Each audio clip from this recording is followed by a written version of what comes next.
It's that beautiful time of the spring garden where we get to take out our winter urns. Every year I do pretty much the same process.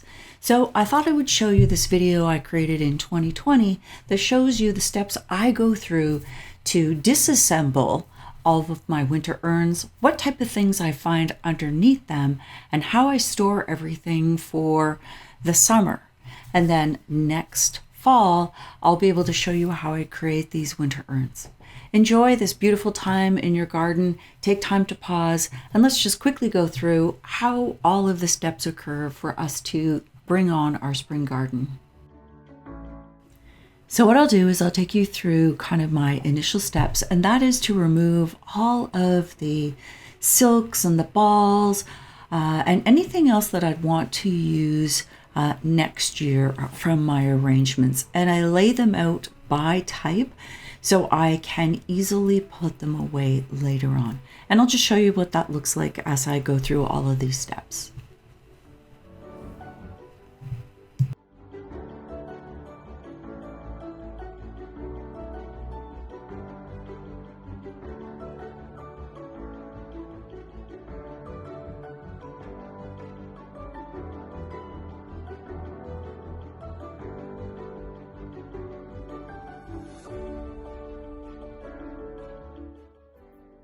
One of the things I do when I'm making my winter planters is I leave some of the plants inside and I don't bother to remove the actual plants. I'm very curious to see if I can overwinter them in the actual urns.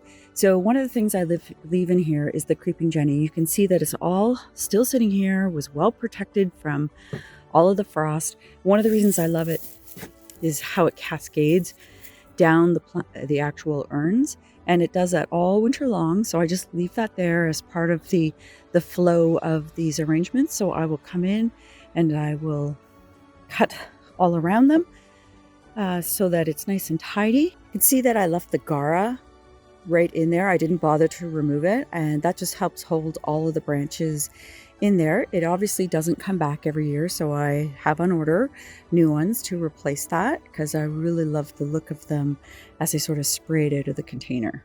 You can see there's a fair bit of the creeping Jenny that still remains here in this pot, as well as this one. So it's just little things I'm doing to try to reduce some of the costs.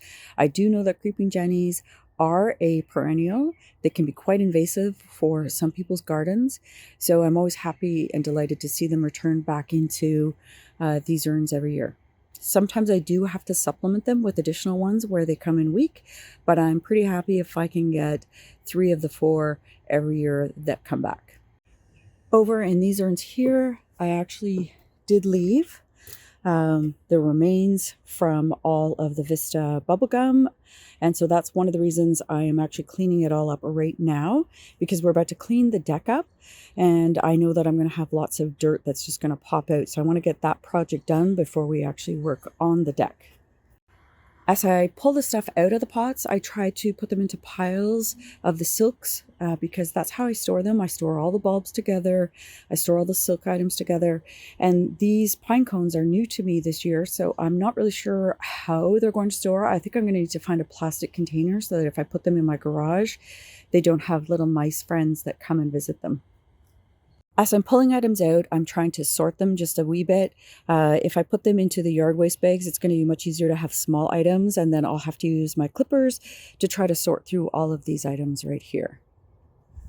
In the feature pot, not only do I save the bulbs and the silks, but I actually come in and I'm going to save this birch bark. I will save all of the red branches, as well as these old magnolia leaves. I do recycle those year to year. They're green when you buy them, and they go to that lovely, beautiful brownsy color, and they do maintain that look year after year. So don't toss them. You can use them again. I will get rid of these hydrangeas. I'll have new ones to throw in there next season.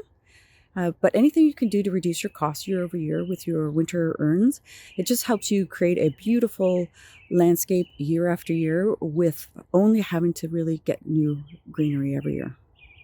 Once you pull everything out, it's time to evaluate what you really do need to keep.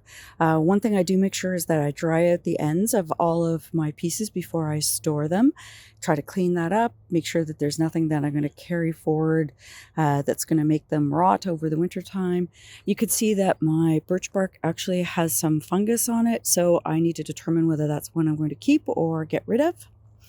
I bought this kind of broom greenery and really did not hold up. It did not add any winter interest.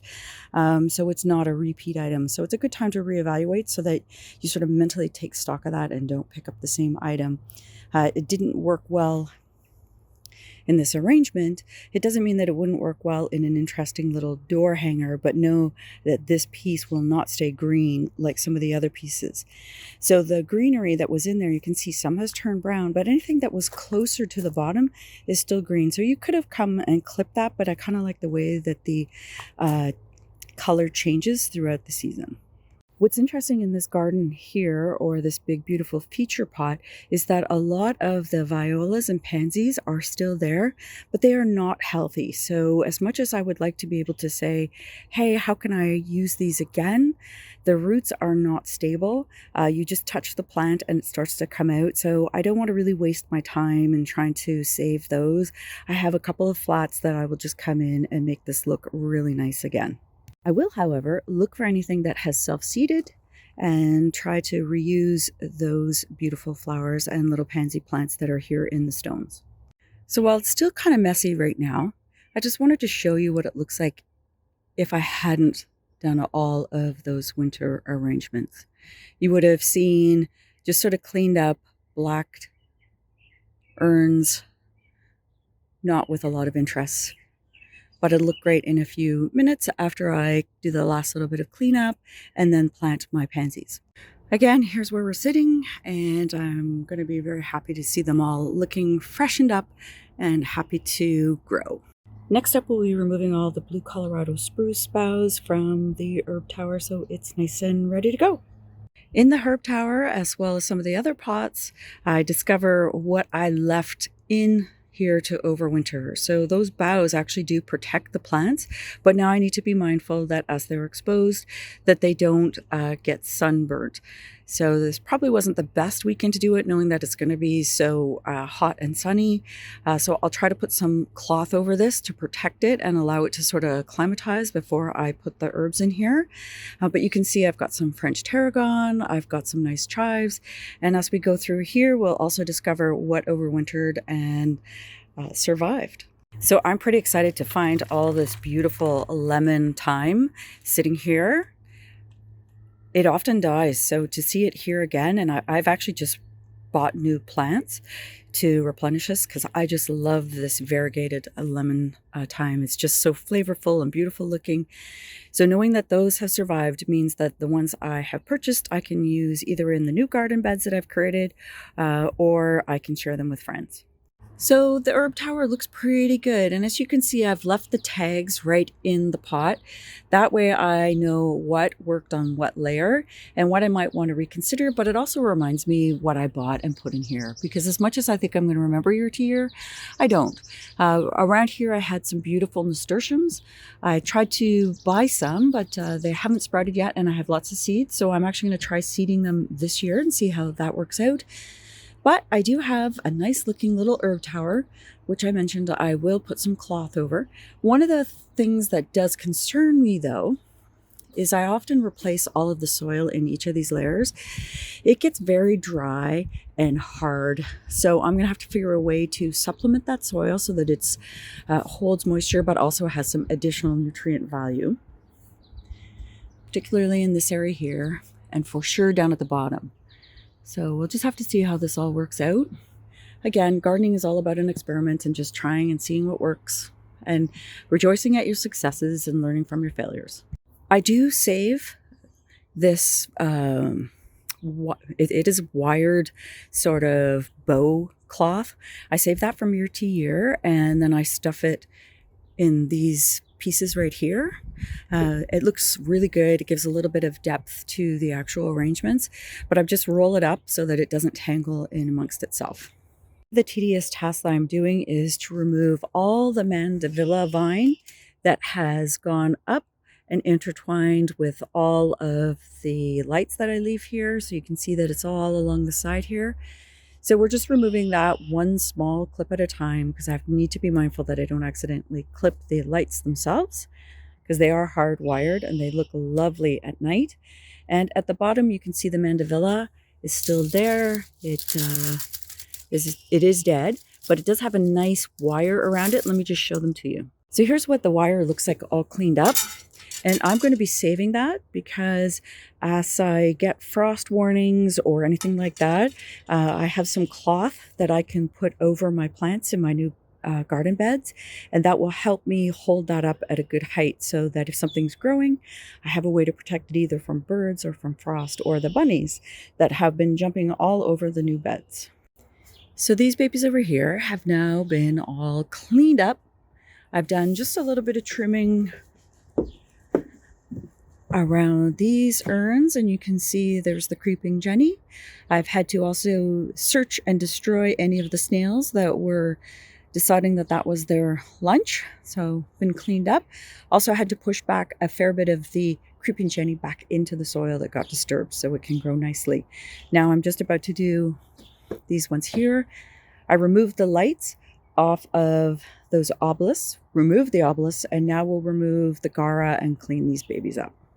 All right, so they're all cleaned up on this side of the deck. You can see that there's still a fair bit of the creeping Jenny in here, but there's also something else that's seeded in here, little tiny seeds.